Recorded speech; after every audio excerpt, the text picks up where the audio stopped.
Hello guys, अर्थवेदा academy में आप सबका स्वागत है।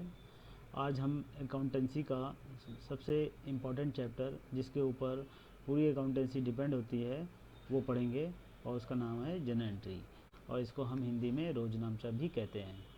चलिए आगे बढ़ते हैं। चलिए, लेकिन ये चैप्टर बहुत आसान है और मैं आपको इसको बहुत ही आसान तरीके से बताने वाला हूँ। इसको सीखना बिल्कुल भी मुश्किल नहीं है, बस ये इस वीडियो के अंत तक बने रहिए और मैं आपको गारंटी देता हूँ कि ये वीडियो के अंत तक आप जनरल एंट्री में एकदम अच्छे से सीख जाएंगे आप इसको। चलिए आगे बढ़ते हैं। देखिए, सबसे पहले क्या है कि जनरल एंट्री क्या होता है। सारे जो बिजनेस ट्रांजेक्शन्स होते हैं उसमें हम जनरल एंट्रीज के थ्रू उसको रिकॉर्ड करते हैं टू वे में, टू फॉर्म में। एक तो डेबिट फॉर्म है और एक क्रेडिट फॉर्म है। डेबिट फॉर्म क्या है आपका, यानी इसको अगर हम हिंदी में बोले तो जमा पक्ष, और क्रेडिट फॉर्म हो गया नाम पक्ष। ये हो गया आपका डेबिट फॉर्म और ये हो गया आपका क्रेडिट फॉर्म।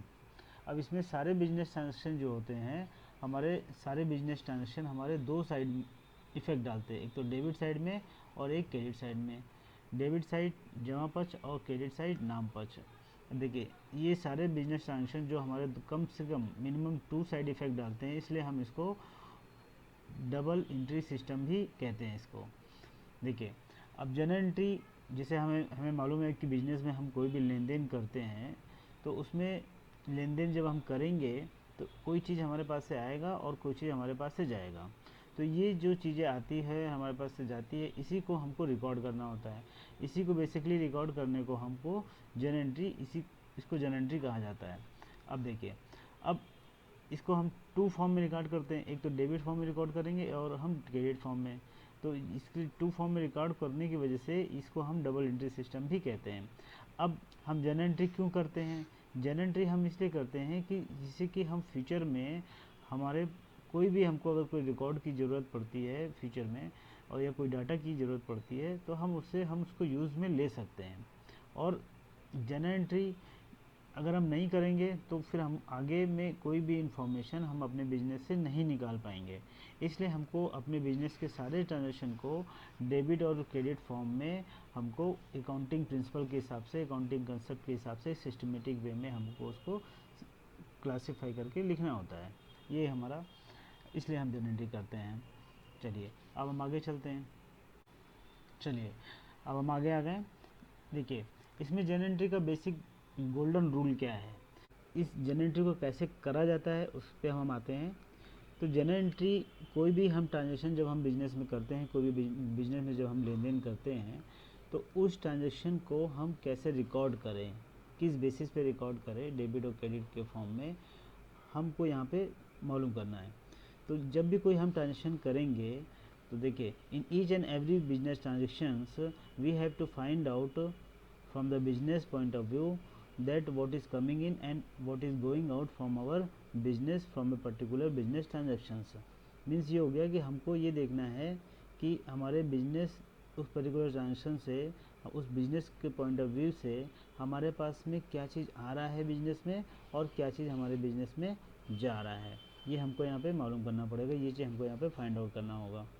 ठीक है, अब आगे चलते हैं। अब ये मालूम कर लेने के बाद में in general entry debit the account what is coming in and credit the account what is going out. हम जब हमको ये मालूम हो जाएगा कि इस पर्टिकुलर बिजनेस ट्रांजेक्शन से हमारे पास में बिजनेस में क्या चीज़ आ रहा है और हमारे पास में बिजनेस में क्या चीज़ जा रहा है, तो हम आने वाली चीज़ को क्या कर देंगे, debit the account which is coming in and credit the account which is going out. Means उस बिजनेस ट्रांजेक्शन में जो चीज़ आएगा, उस बिजनेस ट्रांजेक्शन से जो चीज़ आएगा उस नाम के अकाउंट को हम डेबिट करेंगे, और जो चीज़ हमारे पास से जाएगा उस बिजनेस ट्रांजेक्शन की वजह से उसके नाम के अकाउंट को हम क्रेडिट करेंगे। ये कंसेप्ट क्लियर हो गया। ये बहुत ही इंपॉर्टेंट चीज़ है, यहाँ पे आपको इसको ध्यान रखना है कि हमारे पास में जो चीज़ आ रही है बिजनेस ट्रांजेक्शन की वजह से उसके नाम के अकाउंट को हम डेबिट करेंगे, और जो चीज़ हमारे पास से जा रहा है उसके नाम के अकाउंट को हम यहाँ पे क्रेडिट करेंगे। ओके। अब कभी कभी ऐसा होगा कि इस पर्टिकुलर ट्रांजेक्शन से, कोई भी पर्टिकुलर ट्रांजेक्शन से जिसको हम जनरल एंट्री में लिखना चाहते हैं, क्या होगा कि कुछ आएगा नहीं बल्कि सिर्फ हमारे पास से जाएगा। कि जब हमारे पास से कुछ नहीं आएगा और सिर्फ जाएगा, और कभी कभी ऐसा होगा कि हमारे पास में कुछ आएगा उस एक पर्टिकुलर ट्रांजेक्शन से और कुछ जाएगा नहीं, उसको हम कैसे रिकॉर्ड करना है। तो यहाँ तो ये हो गया कि जो चीज़ हमारे पास में आ रही है और जो जा रही है, आने वाली चीज़ को हम डेबिट कर देंगे, जाने वाली चीज़ को हम क्रेडिट कर देंगे। लेकिन कभी कभी ऐसा होगा कि हमारे पास में कुछ आएगा नहीं बल्कि जाएगा सिर्फ, तो उसको कैसे रिकॉर्ड करेंगे। और कभी कभी ऐसा होगा कि कुछ आएगा और जाएगा नहीं सिर्फ, तो उसको कैसे रिकॉर्ड करेंगे। देखिए, if nothing is coming in और nothing is going out in the business from a particular business transactions, then we will debit और credit the party name for that transaction in the journal entry accordingly.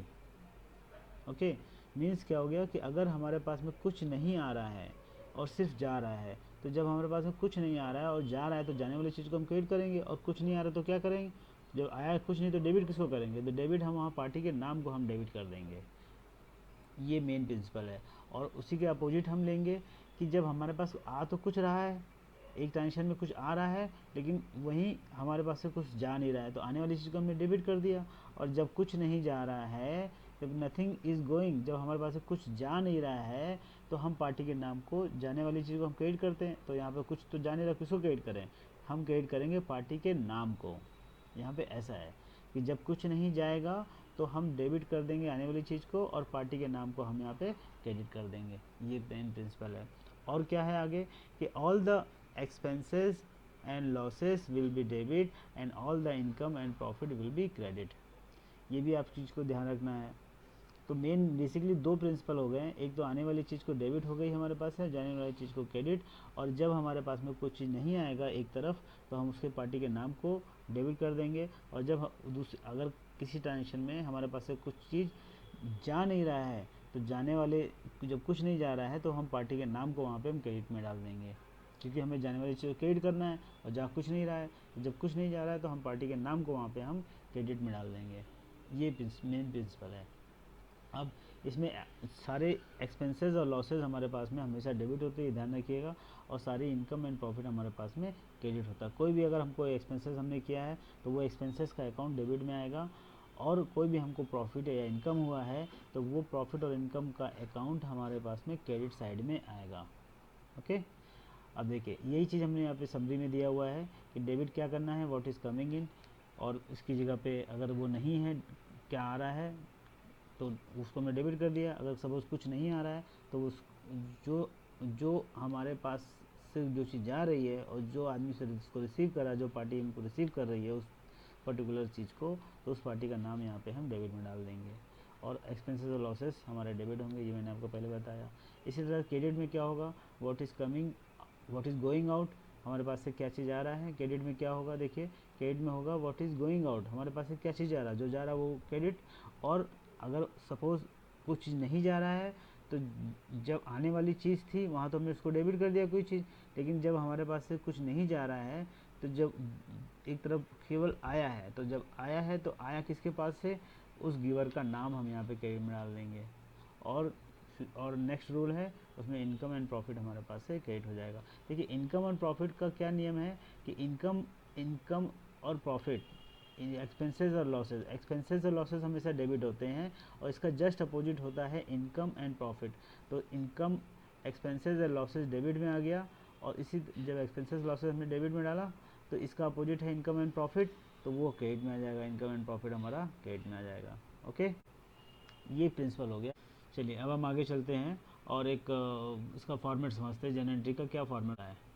देखिए general entry का format क्या है, general entry format in the books of ABC. सबसे पहले हम क्या करेंगे, जनरल एंट्री का जब भी हम फॉर्मेट बनाएंगे तो हमको जिसकी बुक्स में हम जनरल एंट्री करना चाहते हैं उसकी बुक्स, उस कंपनी का नाम डाल देंगे। एबीसी कंपनी, अगर कंपनी नहीं है कोई प्रोप्राइटरशिप फर्म तो उस प्रोप्राइटरशिप का नाम डाल देंगे।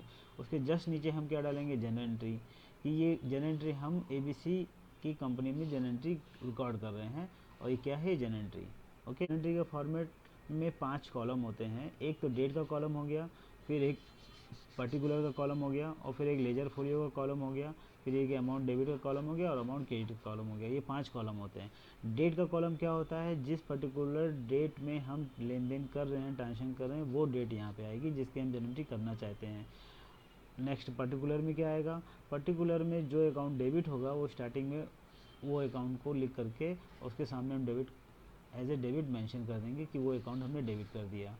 अब उसके बाद में लेजर फोलियो देखते हैं। लेजर फोलियो क्या होगा हमारे पास में कि लेजर फोलियो जब वो चीज़ होती है जब इस जर्नल एंट्री को हम लेजर में पोस्टिंग करते हैं, लेजर में आगे हम मेंशन करते हैं, लिखते हैं, तो वो लेजर, ये जर्नल एंट्री किस लेजर के पेज नंबर पे गई है, उस लेजर का पेज नंबर वो यहाँ पे डाला जाता है। इसको बोलते हैं लेजर फोलियो नंबर। मतलब जर्नल एंट्री में हम डालते हैं इस पर्टिकुलर किस पर्टिकुलर लेजर के पेज नंबर पे ये जर्नल एंट्री पोस्टिंग हुई है, तो उस लेजर का पेज नंबर यहाँ डालते हैं।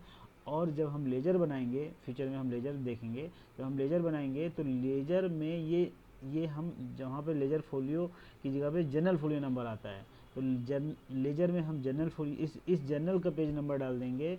और जब जो हम जनरल एंट्री बना रहे हैं तो जनरल एंट्री में हम लेजर का नंबर यहाँ पे डालेंगे, लेजर का पेज नंबर। ओके, अब देखिए अमाउंट डेबिट क्या है, अमाउंट जिस अकाउंट को हम डेबिट करेंगे उसके सामने का अमाउंट वो यहाँ पे आएगा। जिस अकाउंट को हम डेबिट करेंगे उसके सामने का अमाउंट यहाँ पे आएगा। उसके बाद में जिस अकाउंट को हम क्रेडिट करेंगे उसके सामने का अमाउंट इस क्रेडिट वाले कॉलम में आएगा। डेबिट अकाउंट का अमाउंट डेबिट वाले कॉलम में, अमाउंट के डेबिट वाले कॉलम में, और क्रेडिट अकाउंट का अमाउंट के क्रेडिट वाले कॉलम में आएगा। देखिए अब क्रेडिट को कैसे लिखते हैं, क्रेडिट को हमेशा जिस अकाउंट को हमने डेबिट किया है उसके ठीक नीचे थोड़ा सा स्पेस छोड़ के उसको टू मेंशन करके उस अकाउंट का नाम, और हम उसके आगे फिर हम अमाउंट मेंशन कर देते हैं। क्रेडिट को इस तरह से मेंशन किया जाता है। लेकिन ये ध्यान रहे कि क्रेडिट के सामने हम क्रेडिट कभी नहीं लिखते हैं। जैसा हमने डेबिट के सामने डेबिट लिखा हुआ है, तो क्रेडिट के सामने हम क्या लिखते हैं, सामने ना लिख करके क्रेडिट को हम यहाँ पे टू से मेंशन कर देते हैं। तो डेबिट के सामने तो डेबिट मेंशन हो जाएगा, लेकिन क्रेडिट के सामने कभी भी क्रेडिट मेंशन नहीं होगा, बल्कि थोड़ा स्पेस छोड़ के आगे यहाँ पे टू मेंशन हो जाएगा, जिससे कि पता लगेगा कि ये क्रेडिट की एंट्री है। और उसके ठीक सामने उस अकाउंट के ठीक क्रेडिट अकाउंट के ठीक सामने क्रेडिट वाले कॉलम में, अमाउंट के कॉलम में अमाउंट पड़ जाएगा। उसके बाद फिर नरेशन डाला जाता है। नरेशन क्या होता है, नरेशन जब हम कोई बिजनेस ट्रांजेक्शन करते हैं उसकी हमने जर्नल एंट्री पास करी है, तो किस बिजनेस ट्रांजेक्शन की हमने जर्नल एंट्री पास करी है उसको शॉर्ट फॉर्म में, उस बिजनेस के ट्रांजेक्शन को शॉर्ट फॉर्म में हम लिख देते हैं, जिससे कि फ्यूचर में कोई अगर ये जर्नल एंट्री को समझना चाहे, देखना चाहे कैसे जर्नल एंट्री, कौन सा अकाउंट डेबिट हुआ है, क्यों ये अकाउंट क्रेडिट हुआ है, तो उसको शॉर्ट फॉर्म में यहाँ पे मेंशन करते हैं, जैसे कि पढ़ने से पता चल जाए कि ये अकाउंट डेबिट हुआ है क्यों, और ये अकाउंट क्रेडिट हुआ है तो क्यों। ओके, अब हमें ये लेजर फोलियो हो गया। लेजर फोलियो में क्या है, उसका फुल फॉर्म है ledger folio number, LF number का। अब देखिए फिर वही सेम चीज़ मैंने आपको, अच्छा जब दो एंट्री यहाँ पे आती है, जैसे एक एंट्री हो गई, अब हमको आगे डेट की हमको एंट्री करना है, तो आगे डेट यहाँ पे आ जाएगी। फिर हम यहाँ पे अमाउंट जो भी अकाउंट है हमारा उसको हमने डेबिट में डाला, जो भी अकाउंट है हमारा वहाँ पे हमने क्रेडिट में डाला, स्पेस दे करके थोड़ा, फिर आगे टू मेंशन करके, फिर इसके सामने का अमाउंट डाल दिया, इसके सामने का क्रेडिट के सामने का क्रेडिट का अमाउंट डाल दिया, डेबिट के सामने का डेबिट का अमाउंट डाल दिया, फिर हमने नरेशन लिखा। लेकिन जब दो जर्नल एंट्री हम एक 1 बाय 1 ऐसे करते जाते हैं, तो एक दूसरे जर्नल एंट्री के बीच में एक हम ऐसा लाइन खींच देते हैं, जिससे कि ये जर्नल एंट्री अलग मेंशन हो जाए, ये जर्नल एंट्री पता चल जाए कि ये जर्नल एंट्री अलग डेट की है और ये जर्नल एंट्री सेपरेट है और ये अलग डेट की है। अगर हम इसमें नहीं डालते हैं, लाइन नहीं खींचते, तो ये मिक्सअप होने का डर रहता है इसमें। इसलिए हमें दो जर्नल एंट्री के बीच में एक ऐसे पैरेलल हॉरिजॉन्टल लाइन हम खींच देते हैं, जिससे कि दो जर्नल एंट्री अलग अलग डेट की अलग हो सके। अब देखिए ऐसे जर्नल एंट्री जब हम आगे बढ़ते हैं, ऐसे जर्नल एंट्री जब हम मेंशन करते जाएंगे 1 बाय 1 जब हमने पूरी जर्नल एंट्री मेंशन कर दी है, तो लास्ट में हमको जर्नल एंट्री का टोटल लगाना पड़ता है। तो टोटल लगाने के लिए क्या करते हैं, जर्नल हम के सबसे लास्ट में सबसे नीचे की तरफ हम डेट वाले कॉलम से लेकर के और लास्ट के अमाउंट के कॉलम तक, क्रेडिट के अमाउंट के कॉलम तक दो पैरेलल लाइन खींचते हैं। ऐसे दो पैरेलल लाइन खींच लेते हैं, एक ऊपर ये लाइन एक खींची हुई है ऊपर, और एक ऐसे नीचे खींची हुई है, और जहाँ पे पर्टिकुलर आता है और जहाँ पे पर्टिकुलर के ठीक नीचे में और उन दोनों लाइनों के बीच में हम टोटल लिखते हैं। और ये अमाउंट डेबिट वाले अमाउंट का कॉलम का जो टोटल होता है उसको हम यहाँ पे मेंशन कर देते हैं। इस जगह पे डेबिट वाले कॉलम को हम यहाँ पे अमाउंट उसका यहाँ टोटल मेंशन कर देते हैं, और क्रेडिट वाले अमाउंट का जो कॉलम का टोटल होता है उसको हम यहाँ पे मेंशन कर देते हैं इस जगह पे। तो इससे क्या होता है कि हमको ये पता चल जाएगा कि डेबिट का टोटल इतना हो गया और क्रेडिट का टोटल इतना हो गया। लेकिन ये चीज़ ध्यान रहे कि दोनों का टोटल मैच होना चाहिए, दैट इज़ वेरी इंपॉर्टेंट। ये टोटल डिफरेंट नहीं होना चाहिए। ओके, चलो गाइस आगे चलते हैं। अब आगे हम क्या करेंगे कि अब हम एक क्वेश्चन लेंगे और ये क्वेश्चन में हम जर्नल एंट्री को सॉल्व करेंगे, जिससे कि आपको अच्छे से प्रिंसिपल जो मैंने आपको बताया है वो क्लियर हो सके और पूरा जर्नल एंट्री कैसे करते हो अच्छी तरह से आपको समझ में आ सके। चलिए देखिए, अब यहाँ पे क्या कह रहा है कि started business with cash ₹5 lakh with machinery 1 lakh and furniture ₹2 lakh. 5 lakh rupees यहाँ पे प्रोप्राइटर ने बिजनेस में लगाया है कैश के फॉर्म में, और मशीनरी के फॉर्म में 1 लाख रुपीज़ की मशीनरी लगाई है, और 2 लाख रुपीज़ की फर्नीचर उसने बिजनेस में लगाया है बिजनेस स्टार्ट करने के लिए। ओके, ये हो गया। अब देखिए, अब इसकी हम जर्नल एंट्री कैसे करेंगे। इसकी journal entry business started with cash ₹5 lakh with machinery ₹1 lakh and furniture ₹2 lakh. चलिए देखिए, डेट दिया हुआ है अप्रैल 2022, अप्रैल 1। तो अब हमारे पास में यहाँ पे डेट आ जाएगा 2022 और ये हो गया अप्रैल 1। क्या कह रहा है, बिजनेस स्टार्ट किया कैश से बिजनेस स्टार्ट किया, और मशीनरी से बिजनेस स्टार्ट किया, फर्नीचर से बिजनेस स्टार्ट किया। तो जब भी कोई प्रोप्राइटर बिजनेस स्टार्ट करता है तो उसमें कैश लगाता है, मशीनरी लगाया, फर्नीचर लगाया, कुछ भी कोई भी प्रोप्राइटर बिजनेस जब उसने स्टार्ट किया तो ये सारी चीज़ें उसने बिजनेस में इंट्रोड्यूस किया, बिजनेस में डाला अपने पास से, तो तभी बिजनेस स्टार्ट होगा। अदरवाइज बिजनेस कैसे स्टार्ट होगा। तो वो अपने पॉकेट से, अपने घर से चीज़ ये लाया, उसने बिजनेस में ये सारी चीज़ें इंट्रोड्यूस करी। तो यानी कि अब हमको ये देखना है कि इस पर्टिकुलर ट्रांजेक्शन से कि बिजनेस में क्या चीज़ आ रहा है। तो प्रोप्राइटर लाया ये चीज़ें, तो यानी कि कैश आया 5 लाख रुपीज़ से, मशीनरी आई 1 लाख रुपीज़ से, फर्नीचर आया 2 लाख रुपीज़ से। तो मैंने जैसे आपको पहले बताया प्रिंसिपल क्या था कि आने वाली चीज़ को हम डेबिट करेंगे और जाने वाली चीज़ को क्रेडिट करेंगे। तो आया तो हमारे पास में क्या है, कैश आई 5 लाख रुपीज़ से, मशीनरी आई 1 लाख रुपीज़ से, और बिजनेस में फर्नीचर आया 2 लाख रुपीज़ से। हमको ये देखना है कि बिजनेस में क्या चीज़ आ रहा है, ना कि प्रोप्राइटर के पास से क्या चीज़ आ रहा है, क्या चीज़ आ रहा है। ये चीज़ ध्यान रहे, हमको बिजनेस के पॉइंट ऑफ व्यू से सोचना है। तो प्रोप्राइटर ने बिजनेस में ये 5 लाख रुपीज़ डाले, और मशीनरी डाली 1 लाख रुपीज़, और फर्नीचर डाला 2 लाख रुपीज़। तो बिजनेस में देखिए, बिजनेस में कैश आया, तो कैश आया हमारे पास से, कैश अकाउंट हमारा यहाँ पे डेबिट हो गया 5 लाख रुपीज़ से, cash account debit 5 lakh rupees से। ओके, और बिजनेस में क्या चीज़ आया, मशीनरी आ गई, तो हमारे पास से मशीनरी अकाउंट डेबिट होगा, मशीनरी अकाउंट हमारा यहाँ पे डेबिट होगा कितने रुपीज़ से, 1 लाख रुपीज़ से। ओके, और क्या चीज़ बिजनेस में आया, फर्नीचर, तो फर्नीचर भी हमारा यहाँ पे,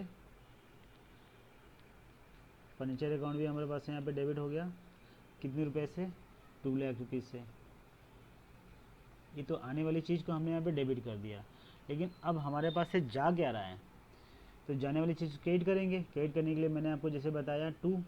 अब देखिए, यहाँ तो जा तो कुछ नहीं रहा है, तो यहाँ पे जैसे मैंने आपको बताया जब कुछ नहीं जाता है तो उस पर्सन का नाम पड़ता है, जो हमारे पास जिसने ये सारी चीज़ें हमको दिया हुआ है। तो उस पर्सन का नाम क्या है, नाम तो यहाँ मेंशन नहीं है, तो यहाँ पे कौन है, प्रोप्राइटर ने सारी चीज़ें दी है, तो यहाँ पे हम 2 प्रोप्राइटर मेंशन कर सकते हैं। लेकिन प्रोप्राइटर के नाम को हम हमेशा 2 चीज़ से मेंशन करते हैं। एक तो मेंशन करते हैं प्रोप्राइटर के नाम को, देखिए प्रोप्राइटर के नाम को हमेशा हम 2 चीज़ से मेंशन करते हैं। एक तो मेंशन करते हैं कैपिटल अकाउंट से, और एक मेंशन करते हैं ड्राइंग अकाउंट से। ये चीज़ आपको ध्यान रखिएगा। कैपिटल, जब वो बिजनेस में पैसा लाएगा तो उसको कैपिटल मेंशन करेंगे, और बिजनेस से कोई चीज़ लेके जाएगा तो वो यानी कि ड्राइंग, जब कुछ लेके जाएगा, कुछ भी लेके जाएगा तो उसको हम ड्राइंग के नाम से मेंशन करेंगे। ओके, तो यहाँ पे हम प्रोप्राइटर की जगह पे हम क्या मेंशन कर सकते हैं, कैपिटल अकाउंट। कैपिटल कितनी की रुपीज़ से बिजनेस में लगाई, 5 लाख रुपीज़, 5 और 1 6 और 2 7, तो 7 लाख रुपीज़ उसने 2 6 7 8 लाख रुपीज़ उसने बिजनेस में इंट्रोड्यूस करी। ये हो गया। ओके, अब इसका नरेशन क्या होगा, being business started with cash and machinery and furniture. हो गया। अब हम नेक्स्ट आगे चलते हैं। नेक्स्ट सेक्शन बोल रहा है cash deposited into bank rupees 1 lakh. 1 lakh rupees bank में डिपॉजिट किए गए बिजनेस की तरफ से। अब देखिए इसको कैसे करेंगे। फिर मैंने जैसे आपको बताया क्या चीज़ आया, हमको ये फाइंड आउट करना है क्या चीज़ गया, आया क्या और गया क्या। तो देखिए आया क्या हमारे पास में कुछ नहीं आया, तो क्वेश्चन मार्क है। जा क्या रहा है हमारे पास से, पैसा जा रहा है, कैश जा रहा है हमारे पास से। तो जाने वाली चीज़ को मैंने आपको जैसे बताया हम यहाँ पे क्रेडिट कर देंगे टू कैश। ओके, कैश जा रहा है हमारे पास से 1 लाख रुपीज़ से, आया कुछ नहीं। तो जब हमारे पास से कुछ नहीं आ रहा है और सिर्फ जा रहा, तो हमने आपको ये पहले बताया कि जब कुछ नहीं आएगा तो सामने वाली पार्टी का नाम डाल देंगे। नाम क्या है यहाँ पे, बैंक। ये बैंक है, यानी कि बैंक में हमारे पास में हमारे बैंक अकाउंट में पैसा जा रहा। बैंक हमारा bank account is a receiver और bank account is a receiver, हमारे बैंक अकाउंट में पैसा जमा हुआ है ये। तो ये मीन्स यहाँ पे हो जाएगा बैंक अकाउंट डेबिट कितने रुपीज़ से, 1 लाख रुपीज़ से। यहाँ कैश अकाउंट ये हो गया और डेट थी हमारे पास में अप्रैल 2। नरेशन हो जाएगा same, cash deposited into bank. आगे देखिए नेक्स्ट ट्रांजेक्शन कह रहा है कि नेक्स्ट ट्रांजेक्शन हमारे पास में office furniture of ₹5,000 sold at ₹6,000। Office का फर्नीचर 5,000 का हमने बेचा है 6,000 रुपीज़ में। ओके, तो अब देखिए वही सेम चीज़ फिर हमारे पास में यहाँ पे क्या चीज़ आ रही है क्या चीज़ जा रही है। हमारे पास में कैश बेचा हमने तो कैश आ गया और गया क्या हमारे पास में, फर्नीचर। ऑफिस फर्नीचर हमारे पास से गया, तो आने वाली चीज़ हम डेबिट करेंगे सबसे पहले। देखिए आया क्या हमारे पास में, कैश। तो कैश अकाउंट डेबिट। और देखिए यहाँ पे एक चीज़ और है कि हमने 5,000 का फर्नीचर 6,000 में बेच दिया, मीन्स हमको यहाँ पे प्रॉफिट भी हो गया। तो मैंने आपको बताया expenses and losses will be debit and profit and income will be credit. तो प्रॉफिट हमारे पास में यहाँ प्रॉफिट भी है तो प्रॉफिट हमारा क्रेडिट में आ जाएगा। ये देखिए अब हमारे पास में फिर वापस हम जर्नल एंट्री में आते हैं। हमने 5,000 का फर्नीचर 6,000 में बेचा है, तो अभी हमारे पास में कैश आ गया 5,000 का, सॉरी 6,000 का कैश आया। 5,000 का फर्नीचर 6,000 में, तो 6,000 कैश आया। तो 6,000 कैश आ गया और गया क्या पे हमारे पास से, फर्नीचर। तो जाने वाली चीज़ को क्रेडिट टू फर्नीचर। फर्नीचर कितने का था हमारे पास में, 5,000 का। और हमको यहाँ पे प्रॉफिट भी हो गया तो प्रॉफिट क्रेडिट करेंगे, बताया मैंने आपको। Profit account, profit on sale of furniture, profit on sale of furniture. ये कितने रुपीज़ हमको प्रॉफिट हो गया, 1,000 रुपीज़ का। तो ये हो गया एंट्री, नरेशन आप खुद कर सकते हैं। अब हम आगे चलते। नेक्स्ट टेंशन कह रहा है बॉट गुड्स फॉर ₹90,000। ये 90,000 का गुड्स हमने परचेज़ किया।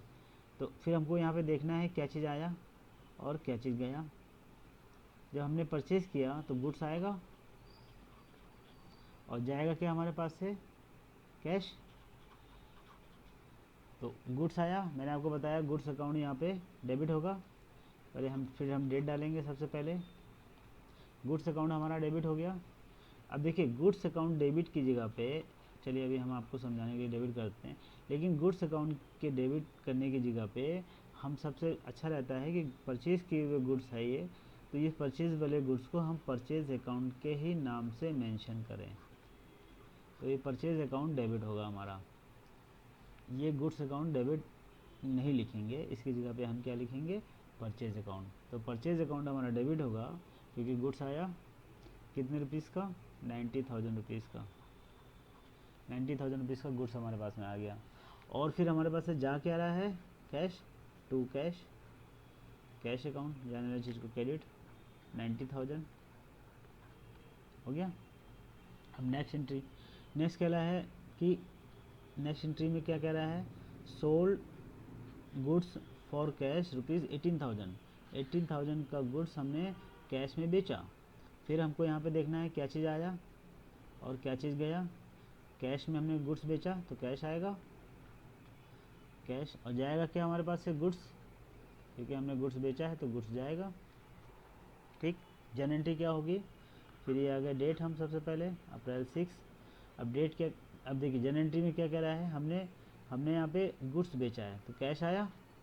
ओके, तो कैश अकाउंट डेबिट, आने वाली चीज़ को हम डेबिट करते हैं, कैश अकाउंट डेबिट 18,000 रुपीज़ से। और जा क्या रहा है हमारे पास से, गुड्स जा रहा है तो टू गुड्स। लेकिन जैसे हम परचेज़ किए हुए गुड्स को परचेज़ के नाम से मेंशन करते हैं, तो इसी तरह से हम जाने वाले गुड्स को, सेल किए हुए गुड्स को हम सेल्स के नाम से मेंशन करते हैं। तो टू सेल्स अकाउंट 18,000 से क्रेडिट हुआ तो क्रेडिट वाले अमाउंट में क्रेडिट का अमाउंट आ जाएगा। तो यहाँ पे गुड्स ना मेंशन करके बल्कि हम सेल्स अकाउंट से मेंशन करेंगे। अब हम नेक्स्ट आगे चलते हैं। आगे क्या कह रहा है, sold goods to Mohan and Chand for ₹24,000।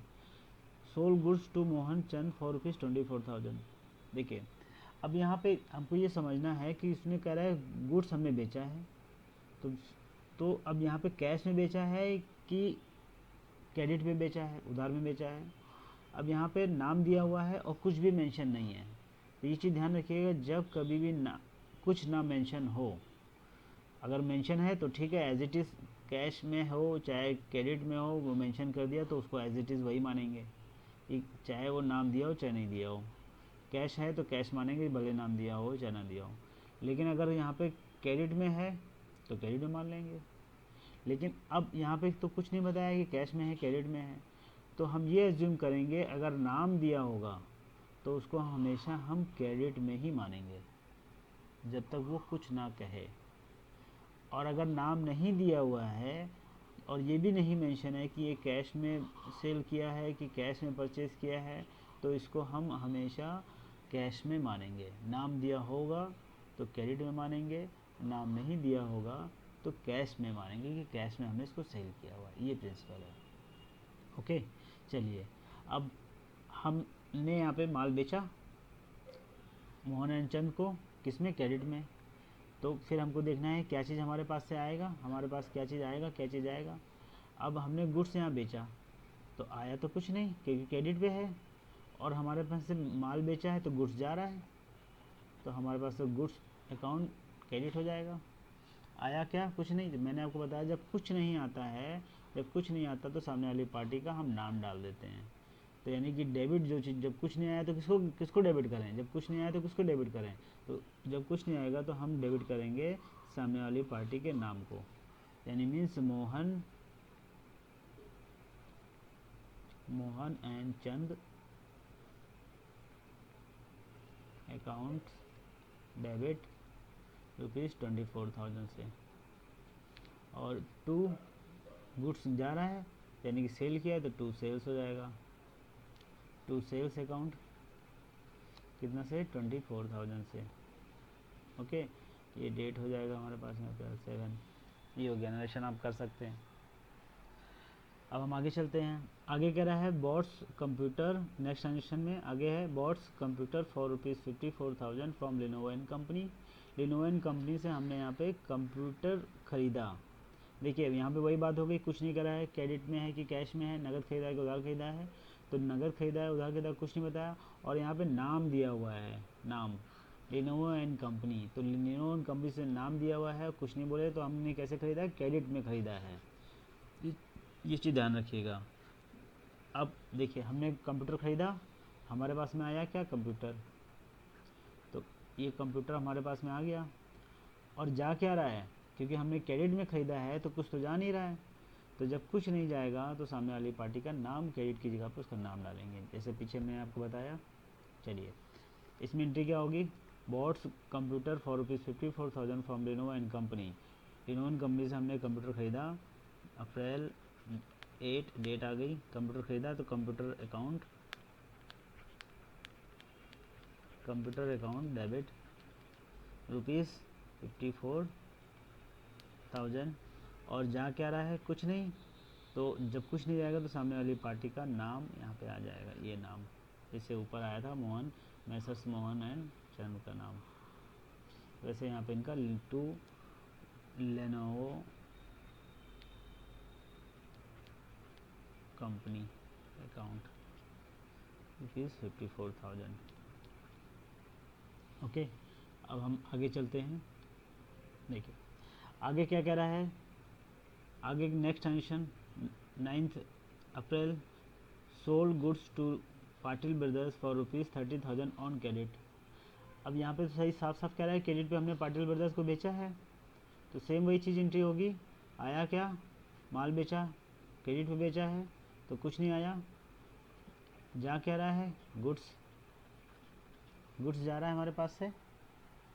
देखिए तो फिर ये डेट आ गई, सबसे पहले माल बेचा, आया कुछ नहीं, तो जब कुछ नहीं आएगा सामने वाली पार्टी का नाम डालेंगे, सामने वाली पार्टी का नाम, तो ये हो जाएगा पाटिल ब्रदर्स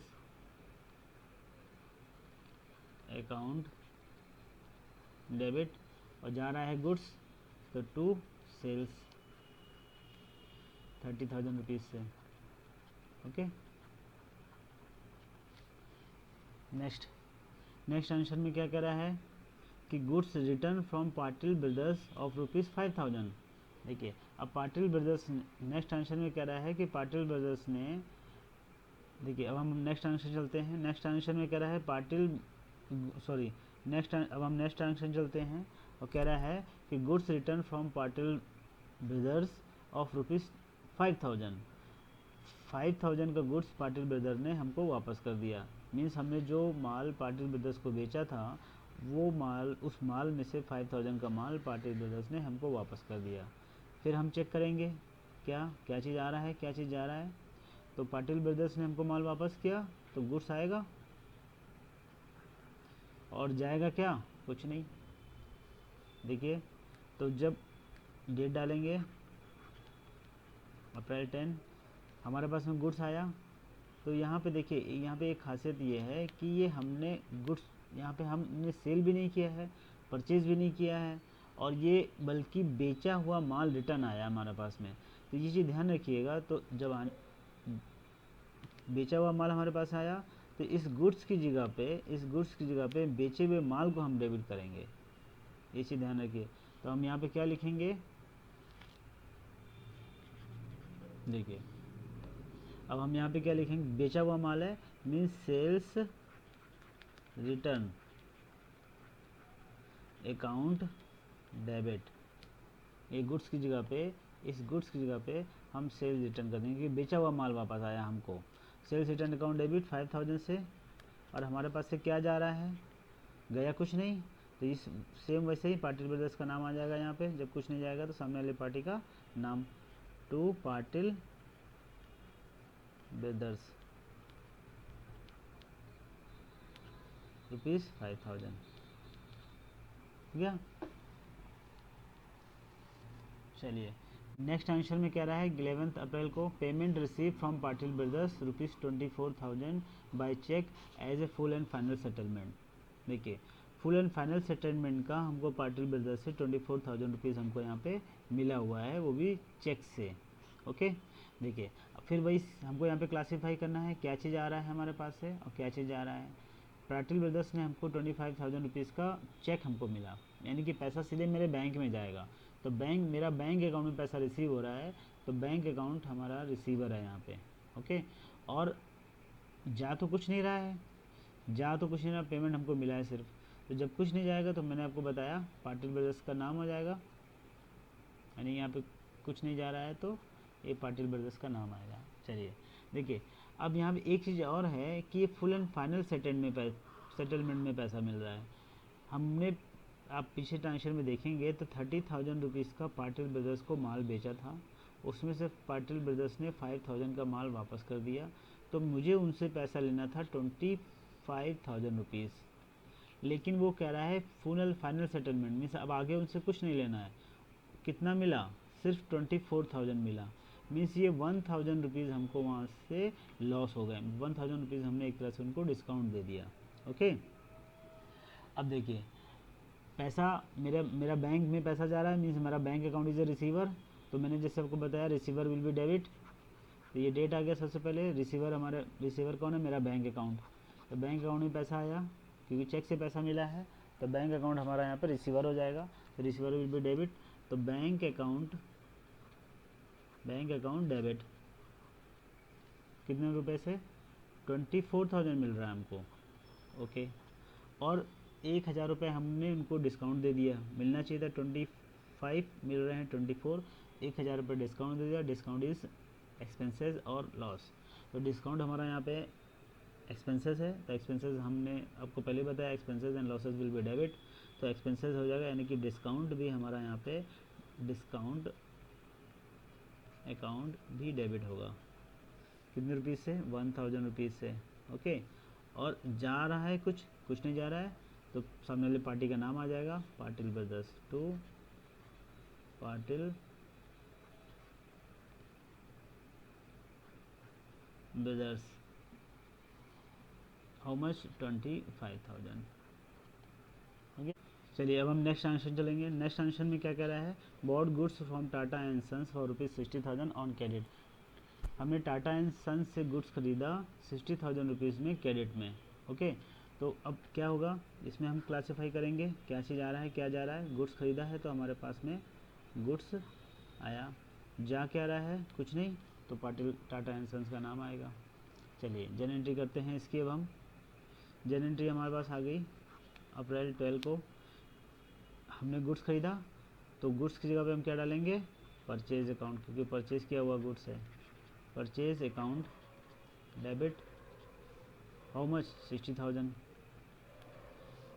और टू जा क्या रहा है, उसको हम डेबिट क्रेडिट करेंगे, जो जा रहा है उसको क्रेडिट, जा तो कुछ रहा नहीं, तो टाटा एंड सन्स का नाम आ जाएगा यहाँ पे, to Tata and sons account 60,000, हो गया। नेक्स्ट ट्रांजेक्शन में आगे करा है 13 को, goods return to Tata and sons of ₹10,000। Tata and sons को हमने गुड्स रिटर्न करनी है 10,000 का। फिर हम यहाँ क्लासीफाई करेंगे क्या चीज़ आया क्या चीज़ गया। गुड्स हम रिटर्न किया, आया कुछ नहीं, जा क्या रहा है? Goods, okay. देखिए फिर यहाँ पे डेट आ गया अप्रैल 13, आएगा कुछ नहीं, तो आने वाली चीज़ को हम डेबिट करते हैं। जब कुछ नहीं आएगा तो आने वाली चीज़ को डेबिट करेंगे। अब कुछ नहीं आया तो क्या डेबिट करें? टाटा, उसका नाम तो हो जाएगा Tata and sons account debit, how much? 10,000 से। और जा क्या रहा हमारे पास से? गुड्स, तो अब गुड्स हमारे पास से जा रहा है 10,000 का, लेकिन ये कौन सा गुड्स है? ये परचेज़ किया हुआ गुड्स है कि सेल किया हुआ गुड्स है? गुड्स रिटर्न टू, ये हमने गुड्स रिटर्न किया हुआ, ये 10,000 का goods return to Tata and sons, ये 10,000 का गुड्स हमने रिटर्न किया। हम कौन सा गुड्स रिटर्न करेंगे? जो हमने परचेज़ किया था। सेल किया हुआ गुड्स हम थोड़ी रिटर्न करेंगे, सेल किया हुआ गुड्स तो सामने वाली पार्टी रिटर्न करेगी हमको, और जो गुड्स हमने परचेज़ किया हुआ है वो हम रिटर्न करेंगे दूसरे को। तो यानी कि ये जो गुड्स हम रिटर्न कर रहे हैं ये परचेज़ किया हुआ गुड्स रिटर्न है, तो इसको हम गुड्स ना मेंशन करके हम इसको मेंशन करेंगे purchase return account, how much? 10,000, ठीक है। अब हम नेक्स्ट चलते हैं। नेक्स्ट में कह रहा है paid salary and rent ₹50,000 and 25,000 respectively. Salary और रेंट का हमने पेमेंट किया। अब देखिए यहाँ पे आएगा क्या? आएगा कुछ नहीं, तो ये खर्चे हमारे पास में है, ये एक्सपेंसेस है, दोनों एक्सपेंसेस है। सैलरी एंड रेंट ये एक्सपेंस है, तो मैंने आपको बताया एक्सपेंसेस विल बी डेबिट, तो यानी कि सैलरी होगा और एक रेंट होगा, और ये कैश जा रहा है हमारे पास से, ओके। अप्रैल 16 मैंने आपको बताया expenses and losses will be debit, तो ये सैलरी हमारे पास में एक्सपेंसेस है और रेंट भी हमारा एक्सपेंसेस है, तो salary account will be debit. ये सैलरी हमारा एक्सपेंसेस है, रेंट एक्सपेंसेस है, एक्सपेंसेस डेबिट होगा, हमेशा ध्यान रखिएगा। तो सैलरी अकाउंट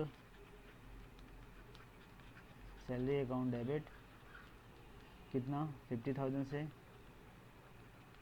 रेंट भी है हमारा 25,000 से, तो rent account will be also debit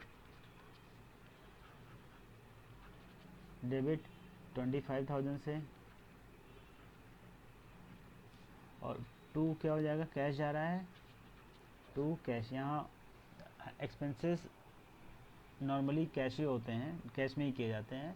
expenses जब तक उधार नहीं बोलेगा तब तक उधार नहीं होता है। एक्सपेंसेस हमेशा कैश में ही होते हैं जब तक उधार उसको ना बोले। टोटल अमाउंट कितना कैश गया हमारे पास से 75,000। फाइनेंस एंट्री बनी है हमारे पास में, सैलरी अकाउंट डेबिट 50,000 से, रेंट अकाउंट डेबिट 25,000 से, टू कैश 75,000 से। अब हम आगे चलते हैं। नेक्स्ट आंसर में कह रहा है 18 को, withdraw from the bank 25,000 and goods 5,000 for private use. Private use के लिए प्रोपराइटर ने, फर्म के प्रोपराइटर ने प्राइवेट यूज़ के लिए बैंक से 25,000 रुपीज़ निकाल लिए और 5,000 का उसने गुड्स निकाल लिया। ओके, गुड्स निकाल लिया पर्सनल यूज़ के लिए। अब देखिए इसमें वही हम डिसाइड करेंगे क्या चीज़ आ रहा है, क्या चीज़ जा रहा है। तो यहाँ पे प्रोपराइटर ने निकाला है, हमको ये देखना है कि बिजनेस में क्या चीज़ आ रहा है और क्या चीज़ आ रहा है, ना कि प्रोपराइटर से। तो बिजनेस में जब प्रोपराइटर पैसा निकालेगा और गुड्स निकालेगा तो बिजनेस से दोनों चीज़ें आएंगी कि जाएंगी? स्वाभाविक नेचुरल है कि जाएंगी बिजनेस से, क्योंकि प्रोपराइटर ने दोनों चीज़ें बिजनेस से निकाल ली। तो जो जा रही है, जाने वाली चीज़ को हम क्रेडिट करेंगे। बैंक से पैसा निकाल लिया तो बैंक अकाउंट हमारा गिवर है, यहाँ पे बैंक से पैसा जा रहा है, बैंक गिवर है। तो एक तो बैंक हो गया और दूसरा क्या हो गया, गुड्स। ये दोनों हमारे पास से जा रहे हैं। और आया क्या? आया तो कुछ नहीं। तो आया कुछ नहीं तो यानी कि प्रोपराइटर का नाम, प्रोपराइटर का नाम। ओके, तो हम एंट्री करेंगे अप्रैल 18 को, प्रोपराइटर का नाम। देखिए अब हम यहाँ पे, मैंने आपको जैसे स्टार्टिंग में बताया था, आप बैक करके देख सकते हैं कि प्रोपराइटर के नाम को जब प्रोपराइटर बिजनेस में पैसा लगाएगा तो उसको कैपिटल से मेंशन करते हैं, और जब प्रोपराइटर बिजनेस से पैसा ले जाएगा या कुछ भी ले जाएगा अपने पसंद यूज़ के लिए तो उसको हम ड्राइंग के नाम से मेंशन करते हैं। ये चीज़ ध्यान रखिएगा। ओके, तो प्रोपराइटर ने आपसे गुड्स निकाला हुआ है, बैंक से पैसा निकाला पर्सनल यूज़ के लिए, तो यहाँ पे प्रोपराइटर का नाम ना मेंशन करके हम क्या मेंशन करेंगे, ड्राइंग।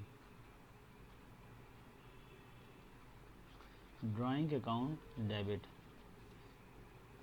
कितने रुपीज़ से, 25,000 का बैंक से पैसा निकाला, 5,000 का गुड्स निकाला, टोटल निकाला 30,000 से।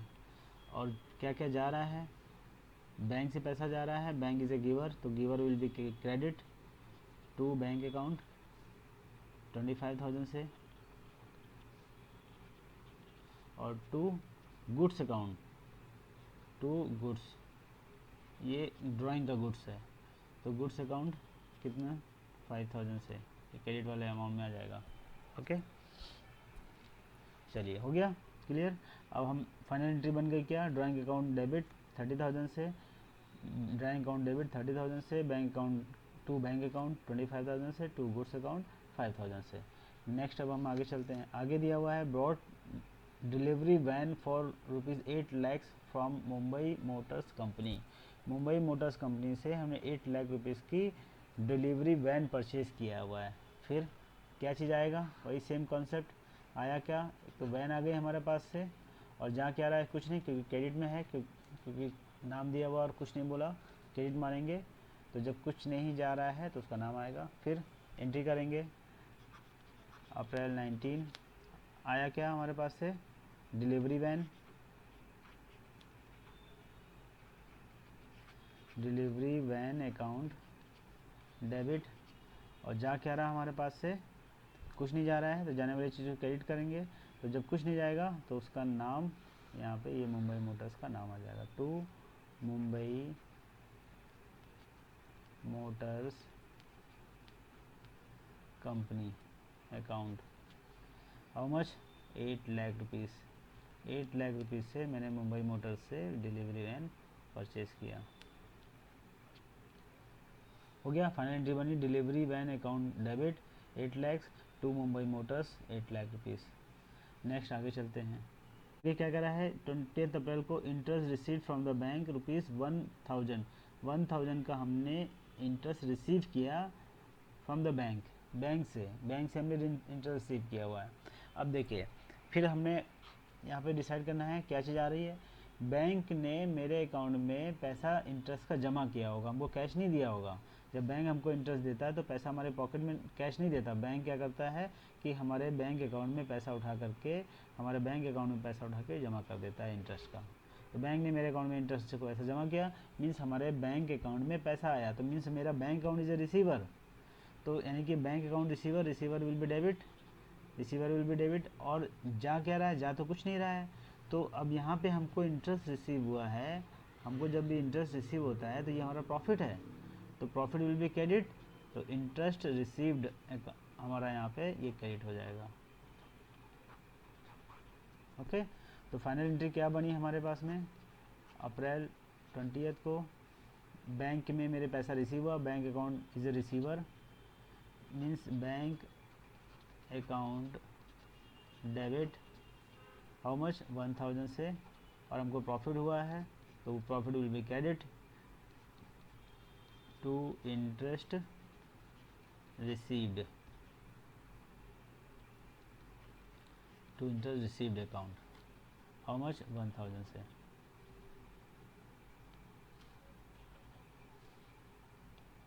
चलिए नेक्स्ट अब हम आगे चलते हैं। देखिए इंटरेस्ट रिसीव्ड को हम, जो इंटरेस्ट रिसीव हुआ उसको इंटरेस्ट रिसीव लिखते हैं, जो इंटरेस्ट हमने पेमेंट किया उसको लिखते हैं इंटरेस्ट पेड। आगे नेक्स्ट ट्रांजेक्शन में कह रहा है goods of ₹10,000 sold with cash discount at discount ₹5%। देखिए goods of ₹10,000 sold with cash at discount ₹5, sold with cash discount, sold with cash discount rupees. देखिए अब आगे चलते हैं, आगे क्या कह रहा है, 20 अप्रैल को goods of ₹10,000 sold with cash discount at the rate 5%, 5% cash discount पे हमने ये गुड्स बेचा। देखिए 10,000 का गुड्स है, फिर यहाँ भी डिसाइड करेंगे क्या चीज़ आया, हमने कैश डिस्काउंट पे गुड्स बेच दिया तो हमारे पास में कैश आएगा, माल बेचा हमने कैश पे, और जा के आ रहा है हमारे पास से गुड्स, तो गुड्स जा रहा है, और हमने डिस्काउंट भी दिया, हमने यहाँ पे डिस्काउंट, कैश डिस्काउंट भी हमने दिया किसी को 5% से, तो डिस्काउंट भी हमारा लॉस है, तो डिस्काउंट विल बी डेबिट।